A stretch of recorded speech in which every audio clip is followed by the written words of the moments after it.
जय श्री कृष्णा, राधे राधे। आज वैशाख माह के शुक्ल पक्ष की अष्टमी तिथि है और इस दिन बुधवार के होने के कारण बुध अष्टमी का व्रत रखा जाएगा। तो आज आप सुनेंगे बुध अष्टमी व्रत कथा। अगर आपने व्रत कथा रखा है तो बुध अष्टमी की इस कथा को श्रद्धा भाव से पूरा सुनना। और उस कथा शुरू करने से पहले कमेंट बॉक्स में जय हो बुध देवता की, जय हो गणेश भगवान की जरूर लिखना। और अगर आपने शिला भक्ति चैनल को सब्सक्राइब नहीं किया है तो जरूर से जरूर कर लेना।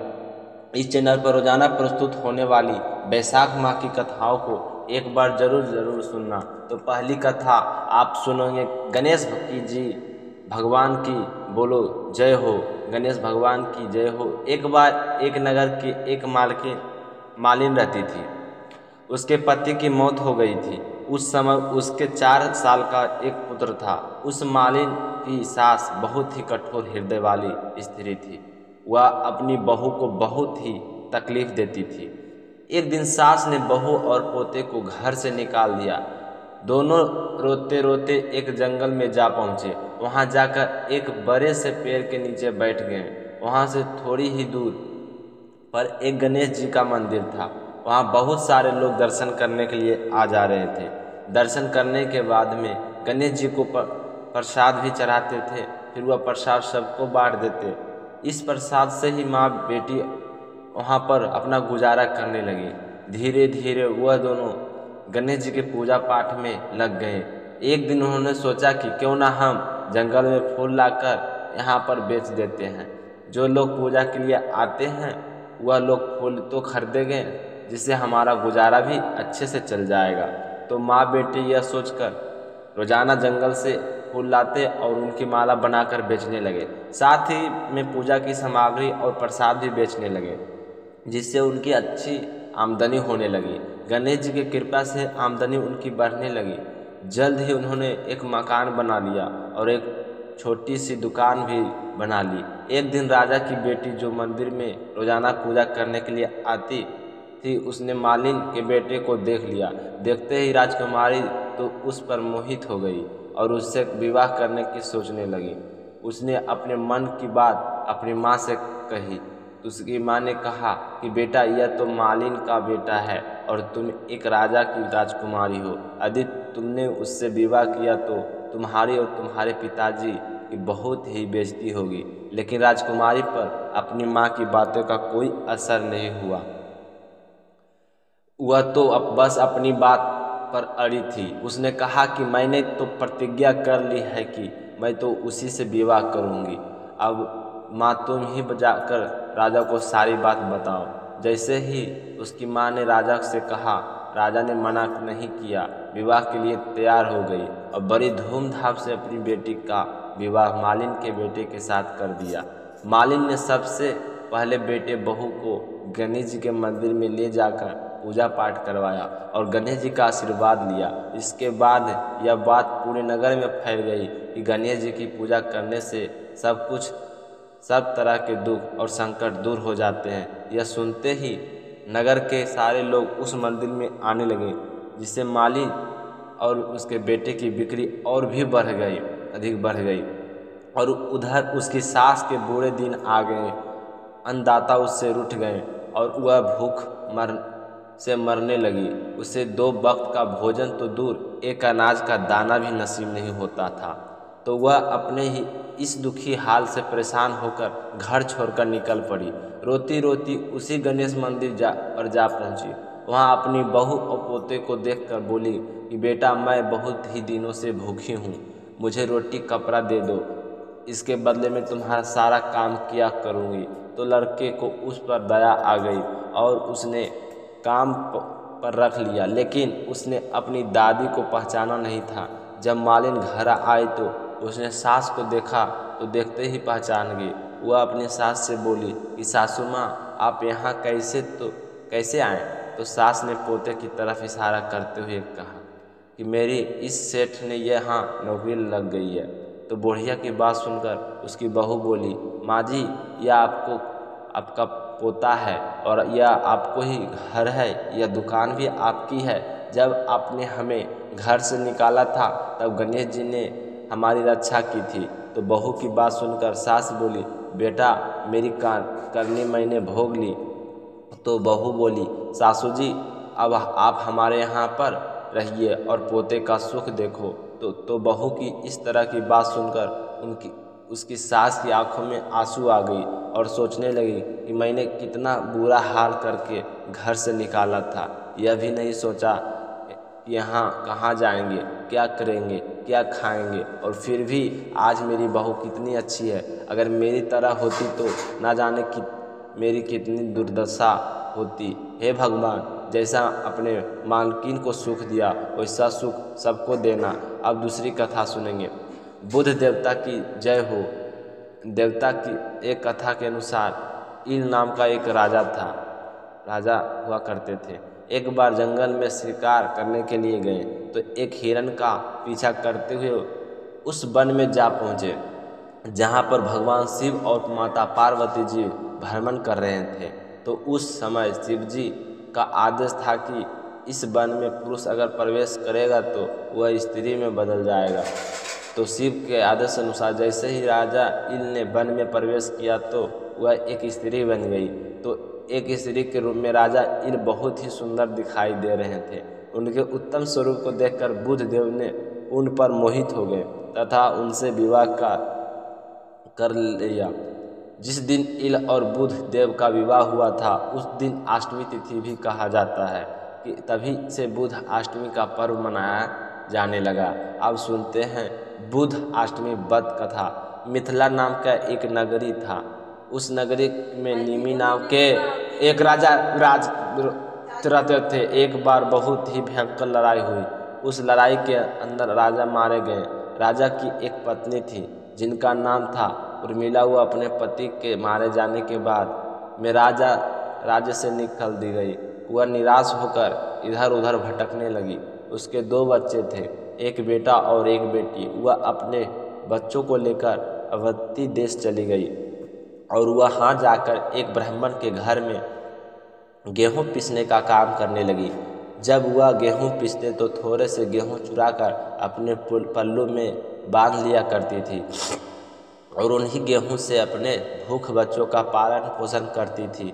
इसी तरह समय बीतता गया। उसके बच्चे बड़े हो गए थे। उर्मिला ने अपने जीवन से नाना प्रकार के कष्टों का भोग था, क्योंकि कहाँ मिथिला की रानी और कहाँ एक मामूली सी नौकरानी बनकर जीवन व्यतीत करने लगी।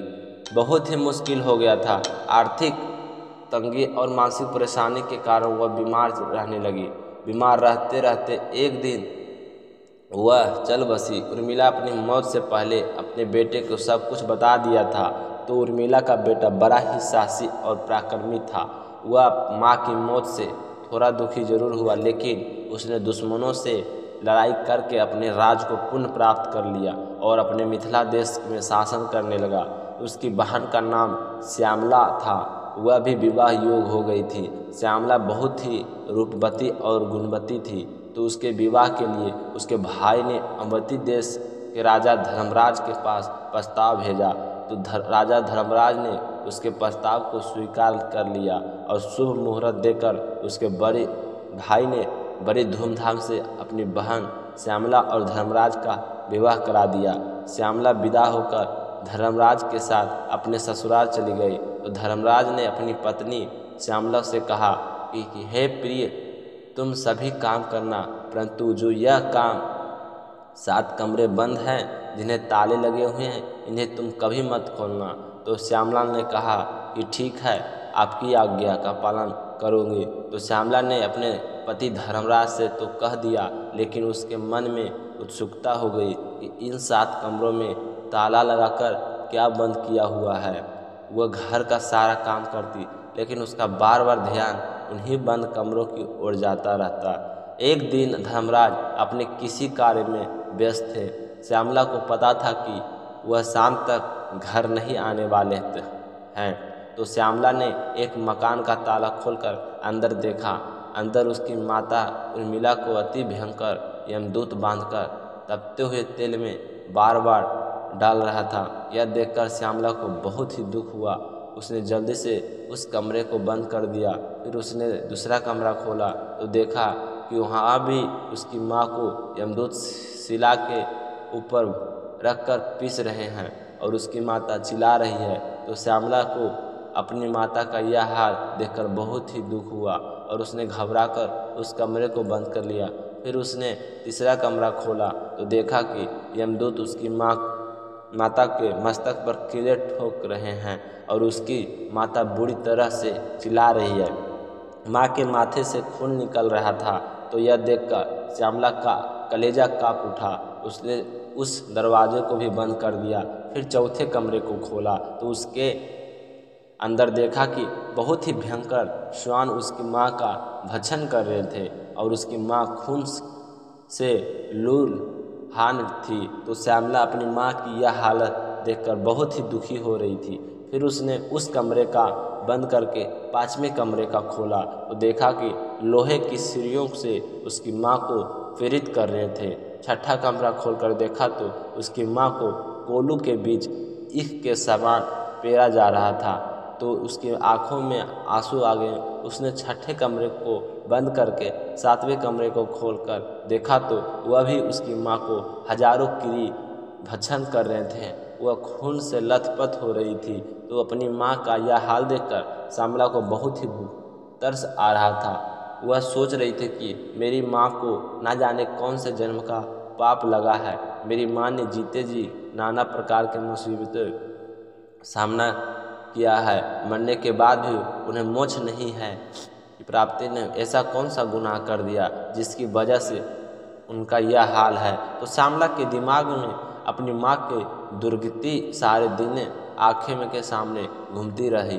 वह शाम होने पर अपने पति के घर लौटने का इंतजार कर रही थी।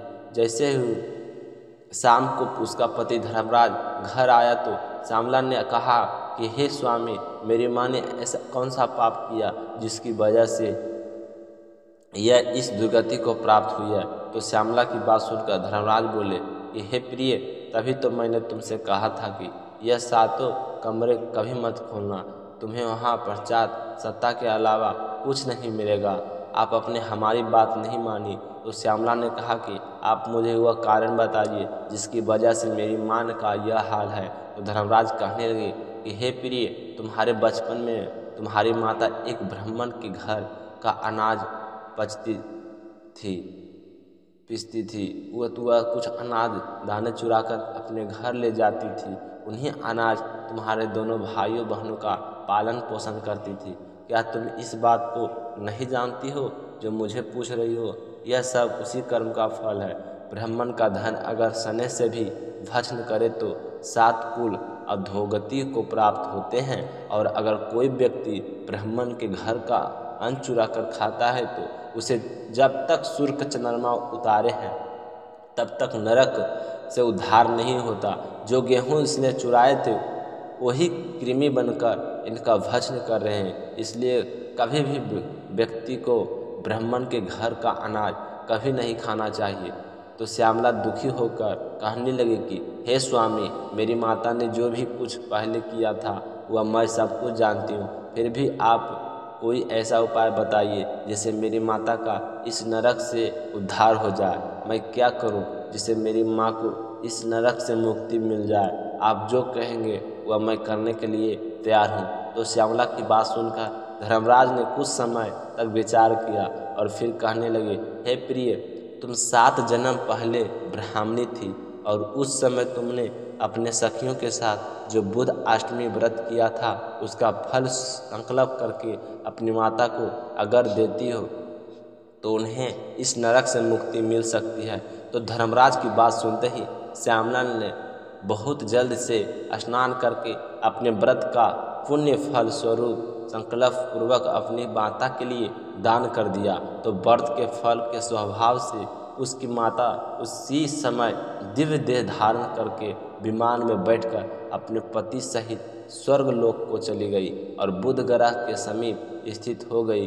कहते हैं कि यह व्रत संतान को अपनी माता के लिए जरूर रखना चाहिए, जिससे उन्हें जाने अनजाने में हुए पापों से मुक्ति मिलती है। और साथ ही साथ इस व्रत के प्रभाव से व्रती को अपने जीवन में धन धान पुत्र पुत्र दीर्घ आयु, ऐश्वर्य और अखंड स्वभाव का आशीर्वाद मिलता है। बुध अष्टमी व्रत की अगली कथा एक समय की बात है।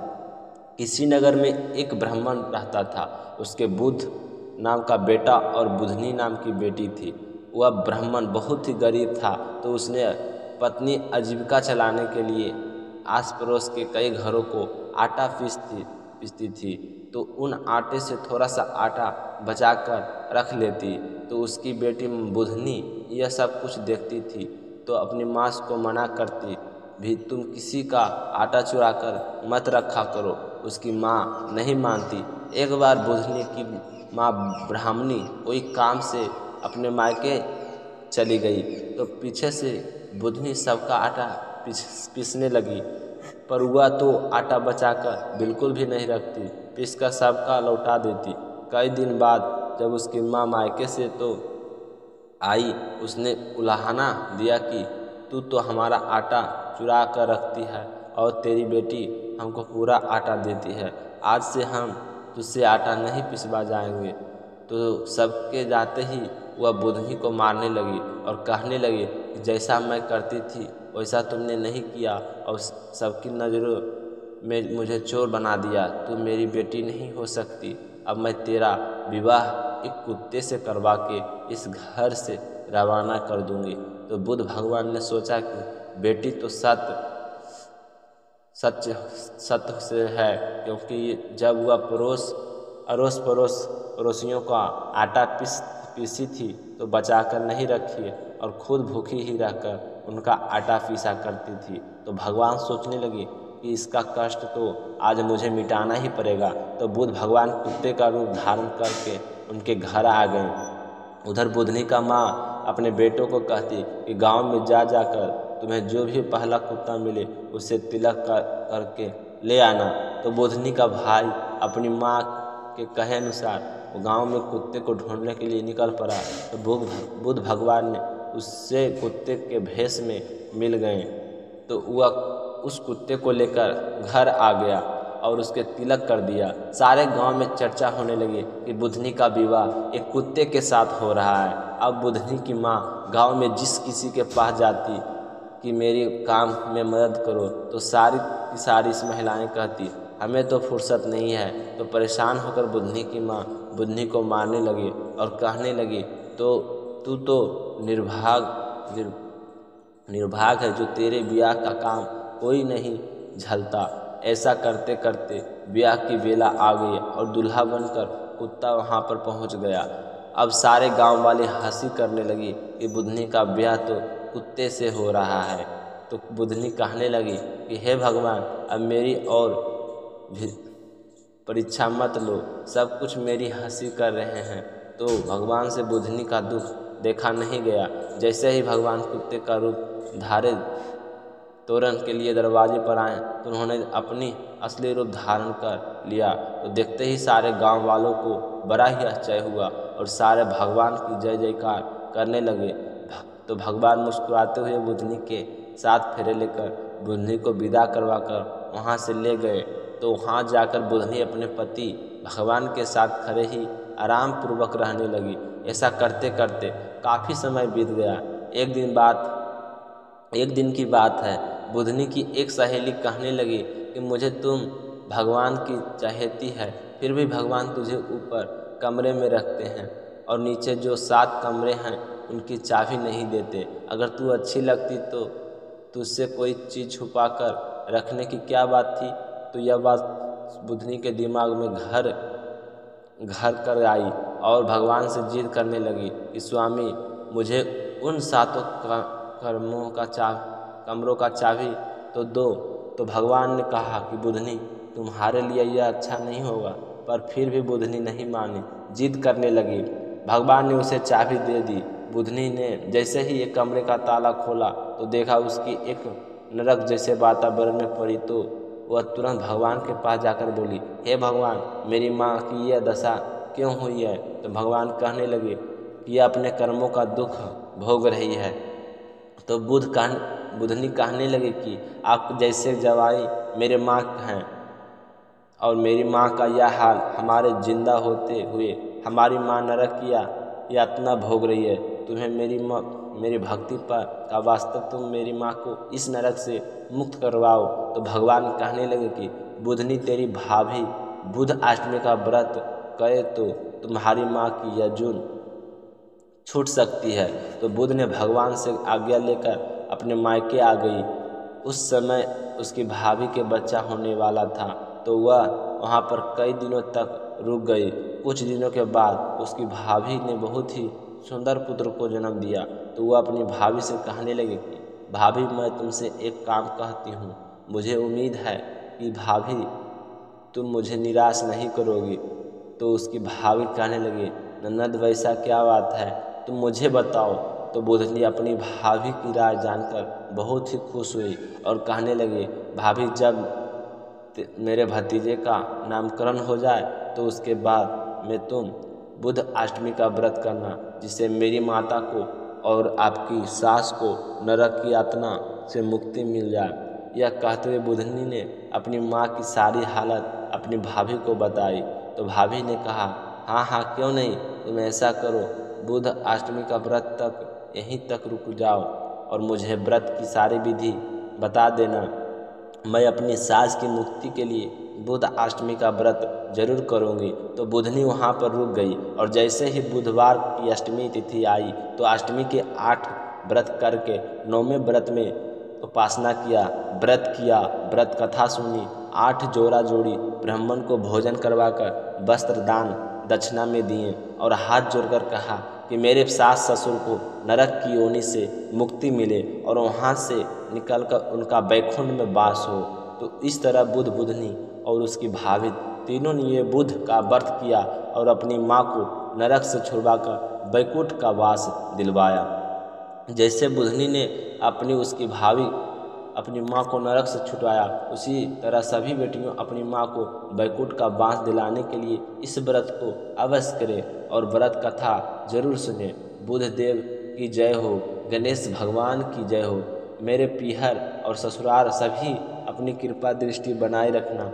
कोई ना जाने अनजाने पाप हो जाता है तो उनकी गलती माफ़ करना। जय हो बुध देवता, जय हो गणेश भगवान की। अब एक कहानी लपसी और तपसी की है जो हम हर व्रत कथा में के बाद में ज़रूर सुननी चाहिए। अगर हम इस कथा को नहीं सुनते हैं तो हमें हमारे व्रत का पुण्य फल नहीं मिलता है। बोलो लपसी तपसी की जय हो। एक तपसी था। तपसी हमेशा भगवान की तपस्या करता था, लेकिन उसे चोरी करने की आदत थी। लपसी हमें सावा शेर की लापसी बनाता और पहले भगवान को भोग लगाता, उसके बाद में स्वयं भोजन करता। दोनों भाइयों का यही नियम था। एक दिन कोई बात को लेकर दोनों में कहा सुनी हो गई। तो तपसी बोला कि मैं रोजाना भगवान की तपस्या करता हूँ, इसलिए मैं बड़ा हूँ। तो लपसी बोला कि मैं रोज़ भगवान को सेवा से लापसी का भोग लगाता हूँ, इसलिए मैं बड़ा हूँ। ऐसा करते हुए दोनों जोर जोर से लड़ने लगे। तभी वहाँ से नारद जी गुजर रहे थे। दोनों को लड़ता हुआ देखकर वहाँ आए और उनसे पूछा कि तुम दोनों क्यों लड़ रहे हो। दोनों ने अपने आप को बड़ा बताया और साथ में बड़ा होने का कारण भी बताया। तो नारद जी बोले, मैं तुम्हारा फैसला कर दूं, कल आऊँगा बता दूंगा फिर कौन बड़ा है। दूसरे दिन लपसी और तपसी नहाकर अपनी रोज की भक्ति करने तो आए। तो नारद जी ने छुपकर 1.25 करोड़ की एक अंगूठी उन दोनों को आगे रख दी। जैसे ही भक्ति करते हुए तपसी की नज़र उस अंगूठी पर पड़ी तो उसने चुपचाप से उठाई और अपने पैरों के नीचे दबा ली। लपसी की नज़र अंगूठी पे पड़ी, लेकिन उसने ध्यान नहीं दिया। उसने पहले भगवान को भोग लगाया और फिर स्वयं भोजन करने के लिए बैठ गया। थोड़ी देर बाद नारद जी सामने आए तो दोनों ने पूछा कि अब बताओ हम में से कौन बड़ा है। तो नारद जी ने तपसी से खड़ा होने के लिए कहा। वह खड़ा हुआ तो उसके पैरों के नीचे दबी हुई अंगूठी दिखाई दी।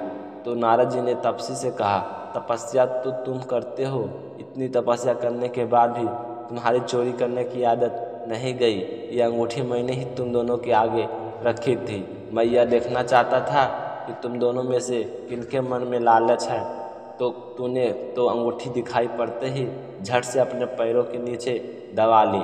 लेकिन लप्सी का ध्यान अंगूठी पर पड़ जाने के बाद भी लप्सी ने अंगूठी को ना ही उठाया और ना ही ध्यान किया। उसने सिर्फ अपने भगवान जी में ही ध्यान रखा, उन्हें भोग लगाया और बाद में स्वयं भोजन करने का लगा।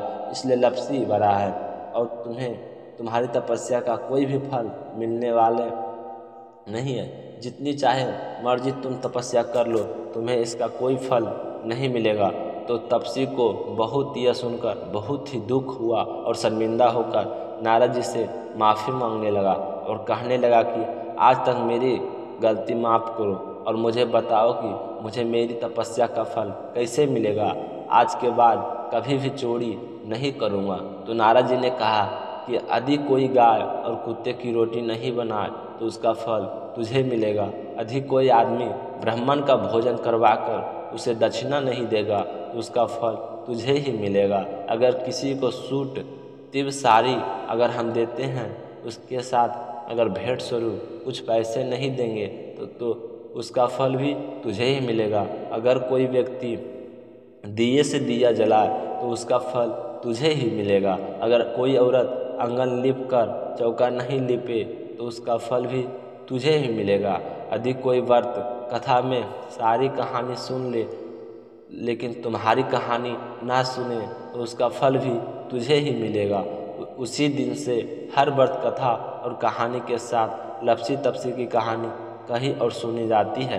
कथा सुनने के बाद मैं कहना चाहिए लप्सी का फल लप्सी को मिले, तपसी का फल तपसी को मिले, हमारी कथा और हमारा व्रत का फल हमें मिले। यही थी बुद्ध अष्टमी व्रत कथा। उम्मीद करता हूँ आपको ज़रूर पसंद आई होगी। भगवान आपकी सारी मनोकामनाएं पूर्ण करें। जय श्री कृष्णा। राधे राधे।